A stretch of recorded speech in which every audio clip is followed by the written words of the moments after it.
La femme n'hésite pas. Elle coupe ses longs cheveux bien-aimés. Puis, elle enfile un bustier pour aplatir sa poitrine. Enfin, elle met le costume que portait souvent son frère jumeau. Celui-ci est un costume qu'il portait régulièrement. Et la raison pour laquelle elle se déguise. En prenant l'apparence de son frère.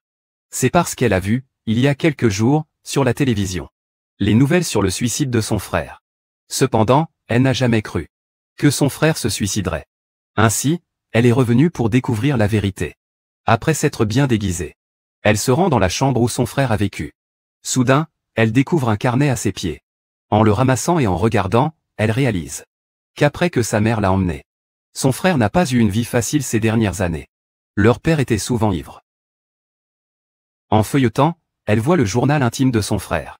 Le journal de la journée où tout s'est passé. Il est écrit qu'il y a quelque chose ce soir. Je dois sortir un moment. Juste au moment où elle était sur le point de regarder son carnet. S'il y avait d'autres informations. Des pas se firent soudainement entendre à l'extérieur de la chambre. Elle dut aussi poser le carnet. Puis, elle fit un pas après l'autre pour se cacher derrière le rideau. Et la personne à la porte n'était autre que le frère aîné du défunt. Entendant du bruit de ce côté, il décida donc de venir voir ce qui se passait. Mais il avait un bon sens de la sécurité. Dès qu'il entra, il prit la batte de baseball à côté. Prêt à se battre à tout moment.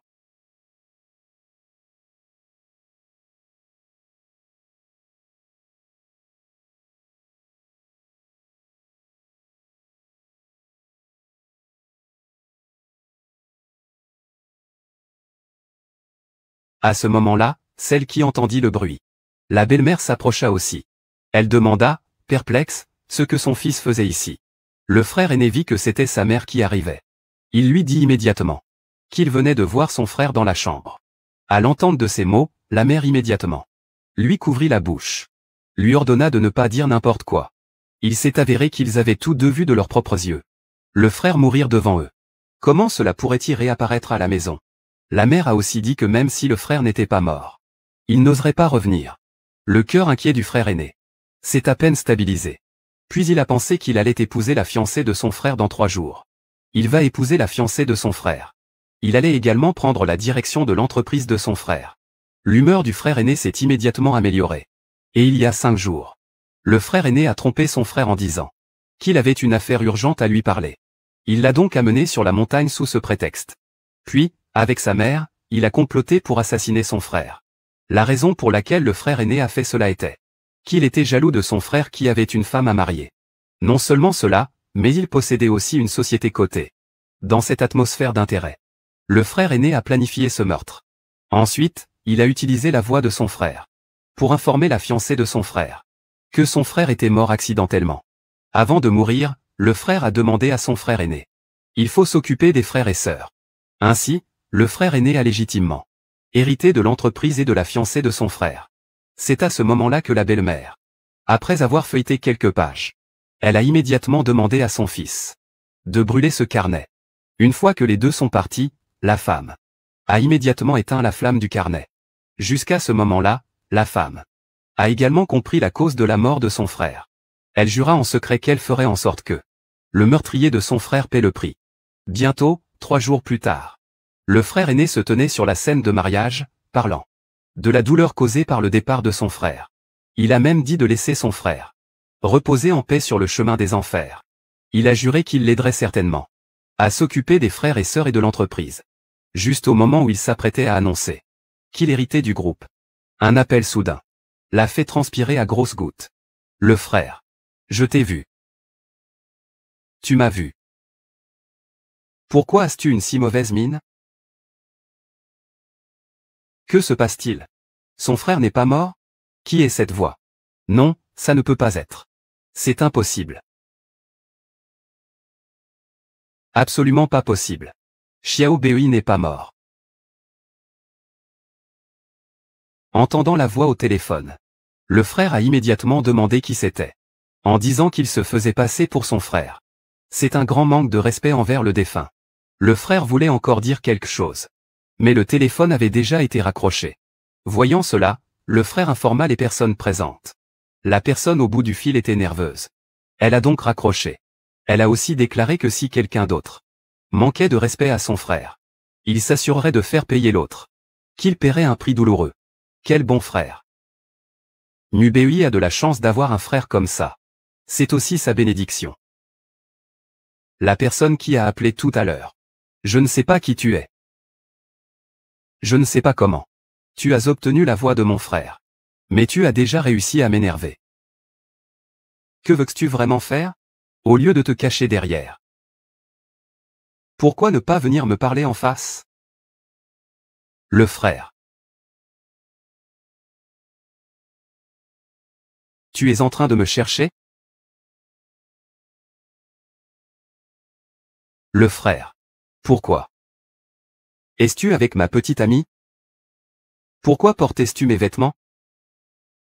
Pourquoi es-tu là, sur le mariage que j'ai organisé? La nuit avant le mariage. Est-ce que tu m'as emmené quelque part? Toi. Pourquoi m'as-tu emmené dehors?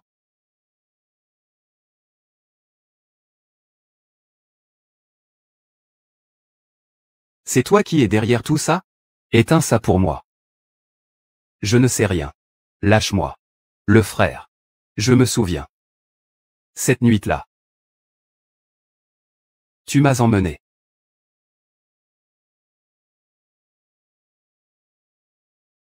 Que se passe-t-il vraiment?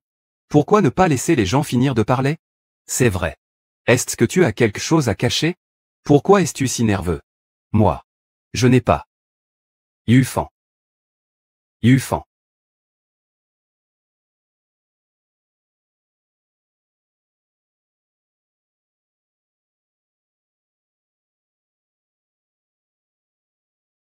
Je ne fais que ne pas vouloir que quelqu'un fasse passer pour mon frère. Salir l'honneur de mon frère de son vivant. Mon frère. Qui m'aimait le plus de son vivant. Il ne pourrait absolument pas dire de telles choses. Si je dis un seul mensonge. Que la foudre me frappe.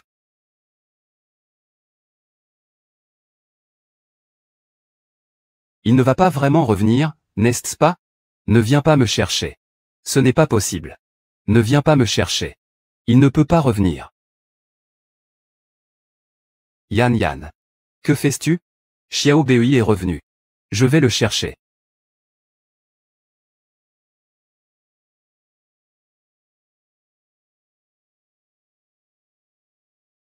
Yan Yan. Ça va? Lâche-moi. Xiao Bei est revenu. Je vais le chercher. C'est le père de l'enfant. Il est l'héritier de l'entreprise. Que est-ce que tu dis? L'entreprise m'appartient maintenant. Je suis le seul héritier de l'entreprise. Si tu oses parler de ce mort encore. Tu me crois ou pas? Je fais descendre le bâtard dans ton ventre. Pour qu'il le rencontre. Tu es folle. Cet enfant est le seul souvenir que Xiao Bei m'a laissé.